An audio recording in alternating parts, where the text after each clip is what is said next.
We do love him. Okay. Yeah. We have Pierce everywhere. Got a picture the whole time. Did you see it? Hi everybody, I'm Brittni. I work at AJ&Smart here with Dee. AJ&Smart is a small product design studio based in Berlin, Germany.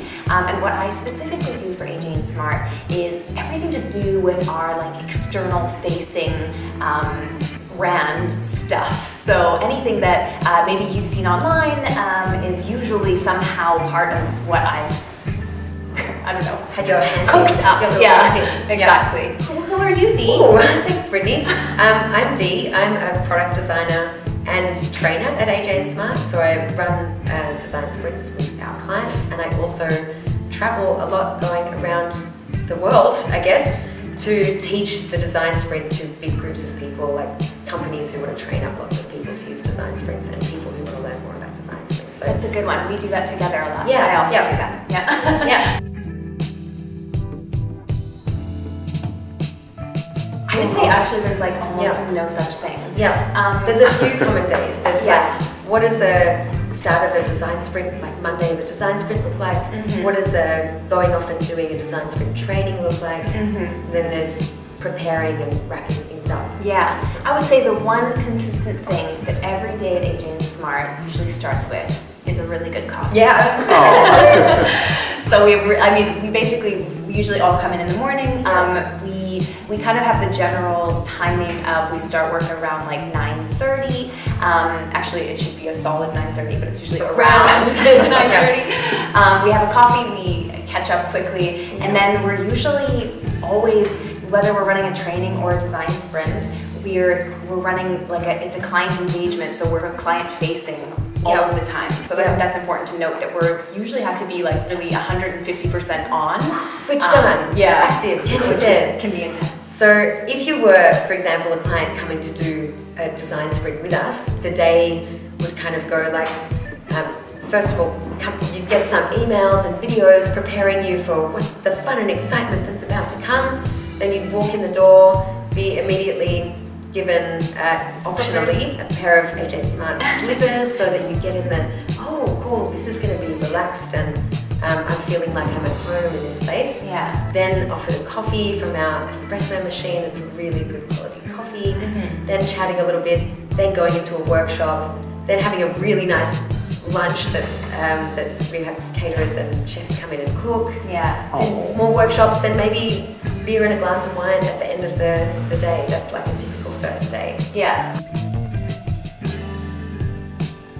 Noise cancelling headphones. We've got a thing where every new employee gets a pair of super good Bose noise cancelling headphones when they start. Yeah. So that you can, I don't know if you can see us in the background. Yeah. So that you can do this when we're shooting a video. You can do a prototype, which is doing exactly work. what Jonas is doing right now. Yeah. Designing a prototype. We also just established some quiet spaces in the office because all of us working here are actually quite vibrant people. Quite a few of us are a bit loud.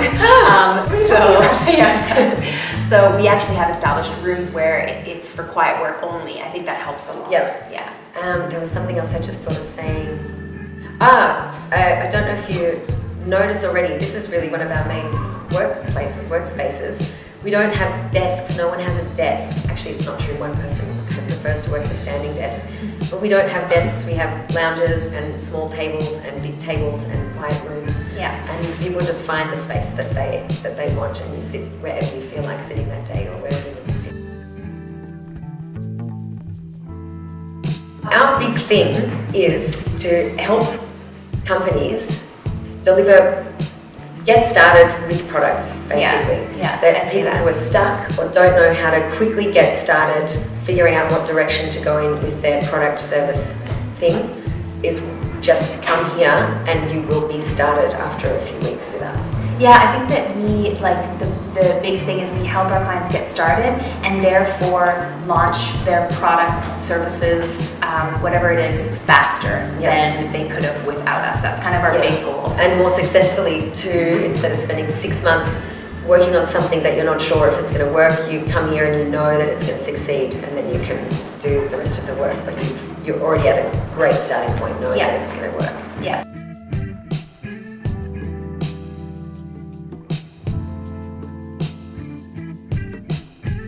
Not really. Not really. No. The actual process with the exercises and activities that you do and the methods that you use, it's literally exactly the same. We get that question a lot as well. Yeah. I would say the biggest difference between, like if you're thinking about the sizes of companies or the culture behind them, is just how easy it is for them to actually adopt a new way of working. I would say that's the biggest difference. If you're working in a small company or a startup, usually it's super easy to get somebody to run a design sprint because everybody's like, yeah, let's do it. If you're working in a big traditional old company, it's going to be much harder. And I think those are the things that really differ quite a lot. You have to somehow integrate this new process workshop tool into some existing project workflows or something like that. And sometimes teams can break off and go, let's just do it, and independently of our normal working methods, but that can be a big challenge.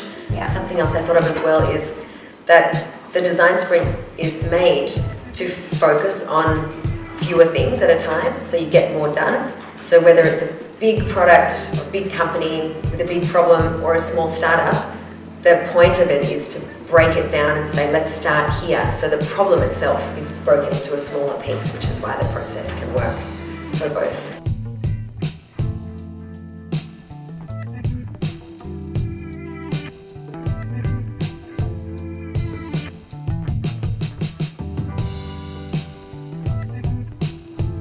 Obviously, Sprint is the first book that you must read. Oh, so strange. It's crazy, right? So Sprint by Jake Knapp and John Soretsky, that's the first thing, for sure.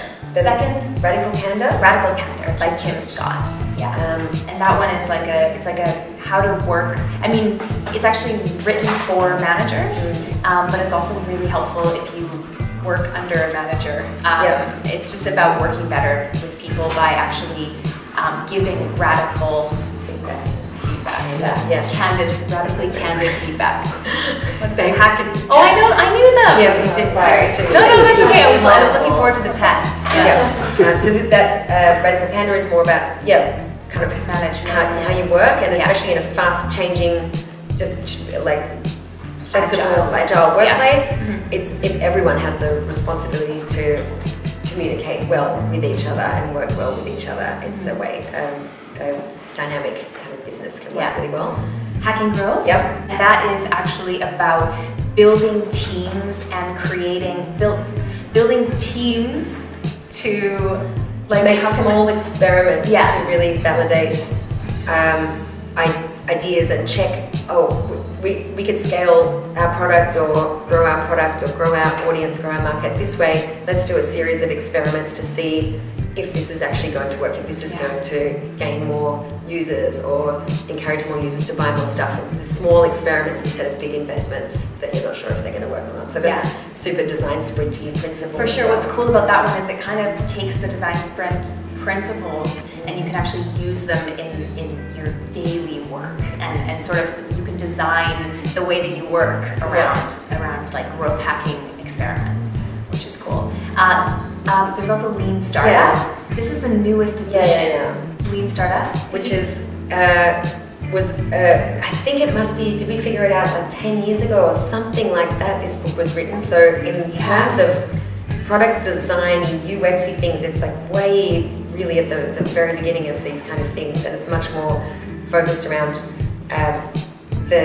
how startups or of course bigger businesses as well want to work like startups, like how these companies should work, cutting out a lot of the super heavy big processes and focusing on things that I guess it's also a bit, growth hacking was after that, but it's somehow very related to it, focusing on the small steps that can get you a long way instead of the traditional ways of working that take a long time and do like small incremental improvements instead of huge changes. And then the last one is Power of Moments, and that one is huge for AJ&Smart because for us, our clients are coming and working with us face-to-face a lot, so we want to make sure that their experience is really great, and this book is just all about creating a really fantastic experience. And I think anyone in any industry should read this book because creating experiences and creating these moments for your customers is so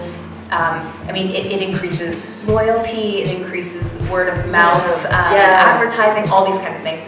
I know you didn't ask us to actually define what all the books were about, but we just did. We just said them all anyway. Yeah. We did it. But the reason why we have these books, what would you say is the answer to that? Well, it's about, the reason why we have them is, I guess, to engender, is that the right word? The culture of our company with inside every person and new person that works here. So we're all understanding and having the same mindset and philosophy as the company changes and grows. And, and I think also being able to use the same vocabulary together, you know, is really important. So knowing what lean startup is, what growth hacking is, obviously what the design sprint is, but I think that's really important to be able to just communicate more efficiently.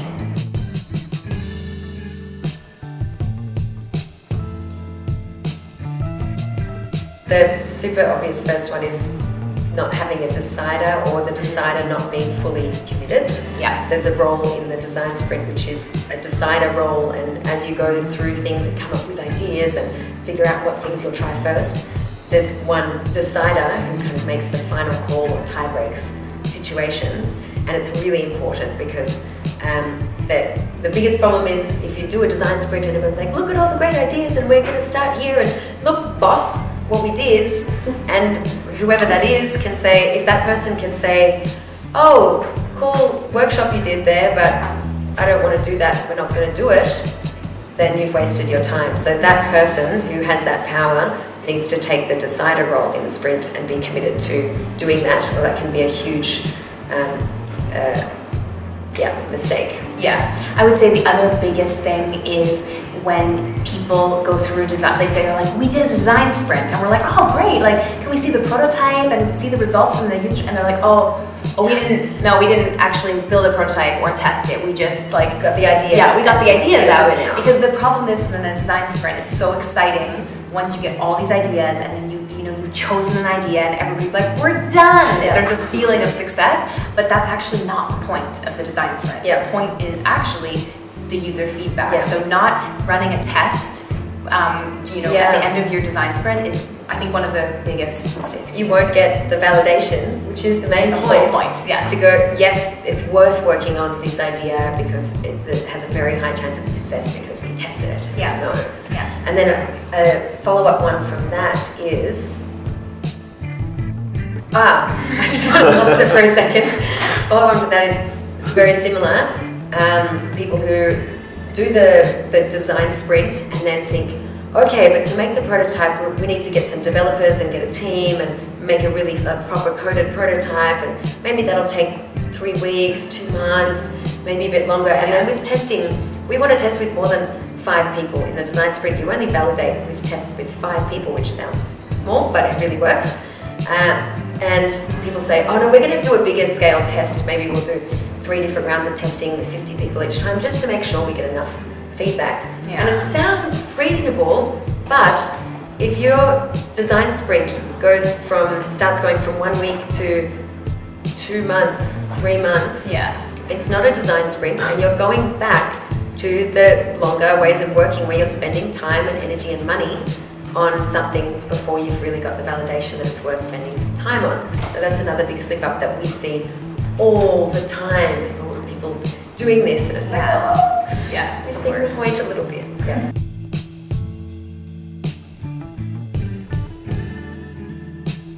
In kind of general, I think it's important to remember that facilitating a design sprint is a very difficult thing to do, and it requires a lot of attention and a lot of care of your team. So being able to manage energy levels, seeing when everybody's like kind of at a low point and being able to bring everybody back up, seeing when things are getting off track and being able to minimize that discussion and being able to push people along is so important. Yeah, don't be turned off thinking that it's really hard and you won't be able to do it, but it's the thinking about these things, not just going, okay, well, we're going to do it and we get the team and we just do it, but just having the thought of these things like, shall I make sure that there's water in the room and there's coffee for people and we take breaks enough throughout the time and there's some fresh air and we can get some headspace at lunch and go outside for a little bit and all these kinds of things. Otherwise, you'll do it one time and then it will feel like, oh, that was really hard and everyone got really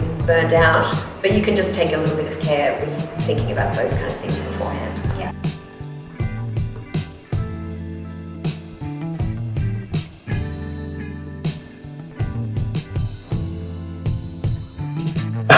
great brand that Brittni is responsible for.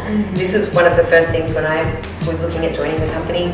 It was very quick to go, oh, I'm just going to look them up a little bit. Oh, wow, this looks like an amazing company to work for. Great people, great environment, really productive work. Yeah. So that's like immediately the hugest thing. Yeah, I would say at this point in time, we're actually really lucky that we are seen as a very desirable workplace. Yeah. So we're just in this point where it's like, it's really nice that we have a lot of people who want to work here so that we can actually really pick people who will culturally fit within the team. Yeah. Because for us, we're working so closely together, and you know, often in like high stakes, high stress situations, that you actually just really need to like respect and be able to trust your teammates in a big way. So I think that's you know, that's not an easy thing to find, and it took some. I mean, we also have been around, like we haven't been around for that long, but we've been around for now like 7 years. Yeah. Although we've only really started building like our team and growing over the past couple, three years.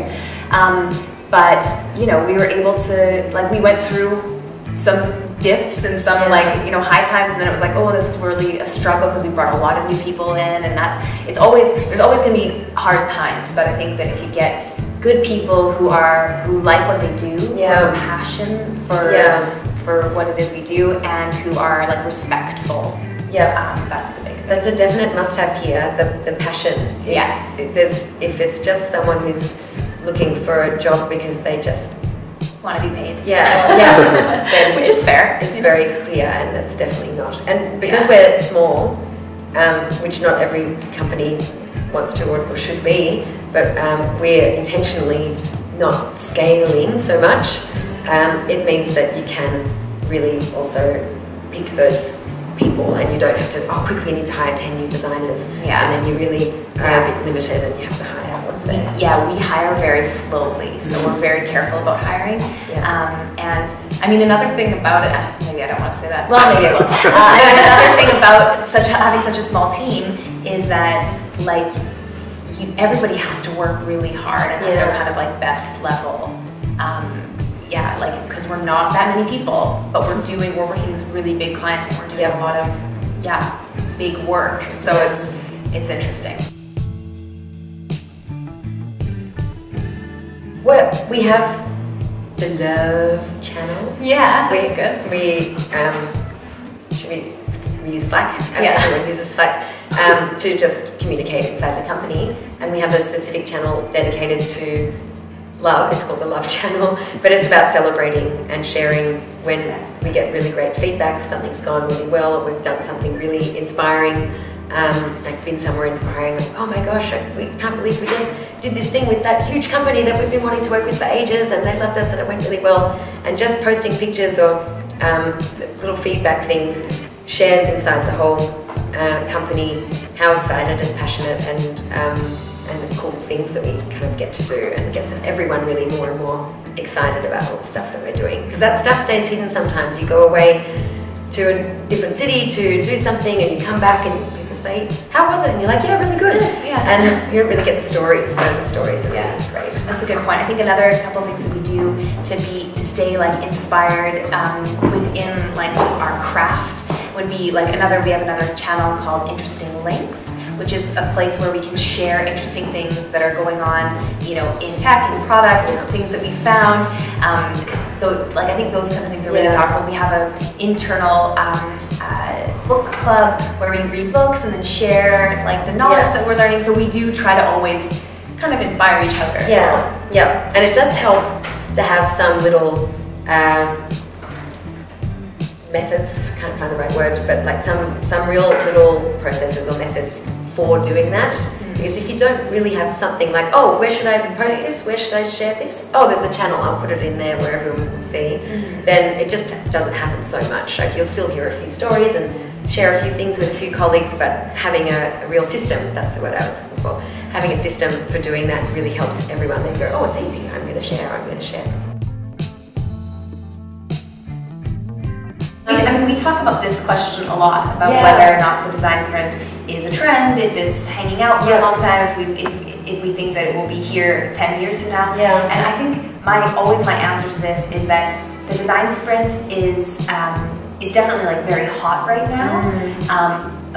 I don't necessarily think that everybody will be running design sprints in 10 to 20 years, but I do think that people will be working in a very similar way that the design sprint promotes. So all of the kind of principles that the design sprint is based on, I think those are the things that are not trendy, and those are the things that just need to happen in all these workplaces. Yeah, I can see with a lot of some technologies or methods popular for a while and then die away. Won't name names.